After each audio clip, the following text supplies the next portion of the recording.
soo bilowday oo ku aadanaa tala aruurin iyo ridaarsi ku saabsan sida maaragta farsamo ahaan loo hirgeli karo nidaamka doorashada aragtida bulshada reedka ku aadan doorasho lagu wada heshii karo la aqbali karo isla markaana la dhaqan geli karo maanta shir isugu yimid qaybaha kala duwan ee bulshada reedka ee leh odayaasha dhaqanka culamaa diinka dhalinyarada haweenka aqoon-yahanka dadka naafada iyo waxgarad kala duwanba shirkaas oo looga hadlayay sida loo dhaqan geli karo farsamo ahaan aragtida bulshada reedka ee ku aadan nidaam doorasho oo lagu heshii karo ka oo noqon karo markaa mid dhaqan gala dalka ka dhaqan gala runtii shirkan wuxuu daba socday shirar ka horeeyay oo looga hadlayay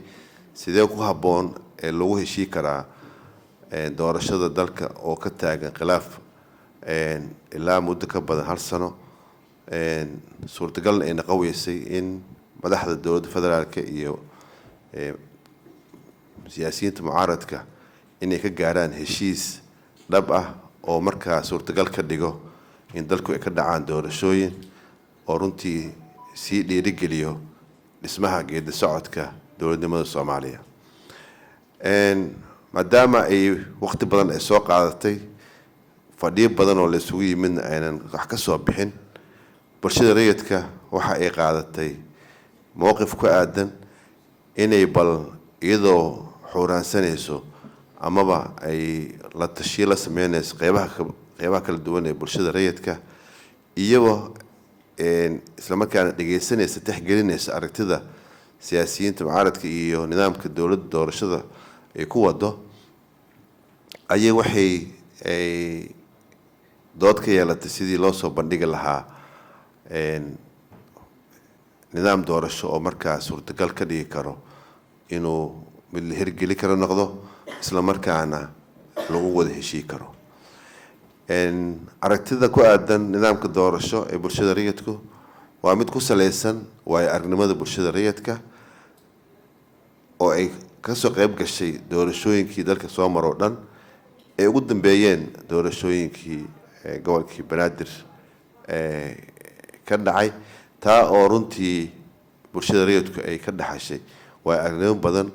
oo markaa ay ku cabirtay in nidaam doorasho oo hirgeli karo sida loo heli karo waxaan dhammaan wada ogsoonahay in khilaafka siyaasadeed uu caqabado badan ku sameeyay geedi socodka dowladnimada dhiska kalsoonida shacabkana ay sii yaraanayso maadaama ay shacabku ay aad u daneynayeen in geedi socodka dowladda dhiska uu sidii loogu talagalay u socdo doorashooyin dalkan ka dhacana waqtigii loogu talagalay ee sidoodii u dhacaan si kastaba ha ahaatee bulshada reedku waxay markaa ay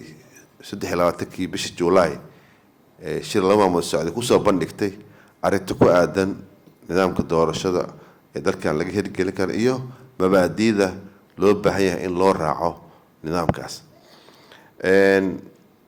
maanta oo ay taariikhdu tahay bisha 9 Agost waxaa shirka marka la isugu yimid qaybaha kala duwan ee bulshada reedka kaasoo runtii marka looga hadlayay aragtidaas bulshada reedka ay qabtay farsamo ahaan sidee loo hirgeli karaa maxaa loo baahan yahay in la hirgeliyo sidee u noqon karaan aragtidaas la soo jeediyay mid markaa tafatiran oo ay hirgelinteedana sahlan tahay isla markaana ay noqon karto mid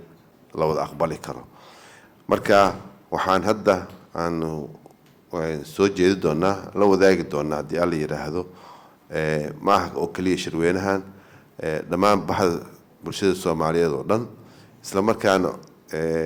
waxaan kaloo la wadaagi doonaa siyaasiyiinta mucaaradka isugu jira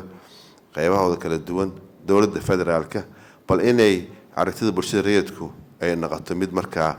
ay isku keeni karto aragtiyaasha kala duwan isla markaana ka dhigi karto mid markaas inay hirgelinteeda suurtagal noqoto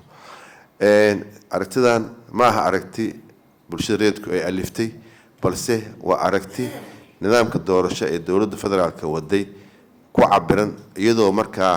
wax ka bedeshay meelihii markaas aan suurtagal ahayn in ay qabsoomi karaan ama la hirgeli karo ama markay ka muuqatay hami aad u badan oo haddana aan suurtagal noqon karin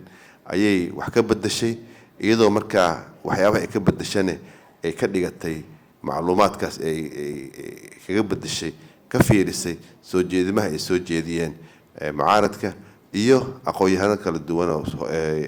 bulshada Soomaaliyeed ka tirsan iyo dad u aragtidooda u dheer aragti dheer u leh arrimaha doorashooyinka marka tan aan soo jeedinayna waxay ku cabiran tahay arrimahaas oo dhan ayay salka ku haysaa waxaan rajeynaynaa haddii alla yidhaahdo in nala wada qaadan doono